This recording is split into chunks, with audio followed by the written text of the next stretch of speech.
বাংলাদেশ থেকে এসে স্বাধীনতার সময় থেকে যারা ইন্ডিয়ান সিটিজেন তাদের তুমি কি করে বাংলাদেশি তকমা দাও? সোনালী কি বাংলাদেশি ছিল?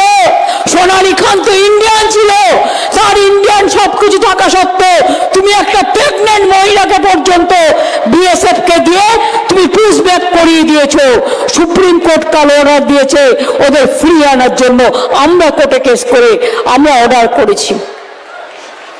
উড়িষ্যায় গেলে অত্যাচার করছো বাংলা ভাষায় কথা বললে। আদিবাসীরা তার ভাষায় যদি কথা বলে আমি পছন্দ করি, তুমি উড়িয়া ভাষায় কথা বলো আমি পছন্দ করি, আমার কোনো আপত্তি নেই। তুমি তাহলে কেন বাংলা ভাষায় কথা বললে মধ্যপ্রদেশে বাঙালিদের উপর অত্যাচার করবে, উড়িষ্যায় অত্যাচার করবে, মুম্বাইতে অত্যাচার করবে, মধ্যপ্রদেশে অত্যাচার করবে, রাজস্থানে অত্যাচার করবে? জবাব চাই, জবাব দিতে হবে। বাংলা ভাষায় একবার নয় হাজার বার, লক্ষ বার, কোটি বার বাংলা ভাষায় কথা বলবো। তাকে তুমি পারলে আমার গলাটা কেটে দিও, কিন্তু আমাকে এই ভাষা থেকে দূরে সরাতে পারবে না।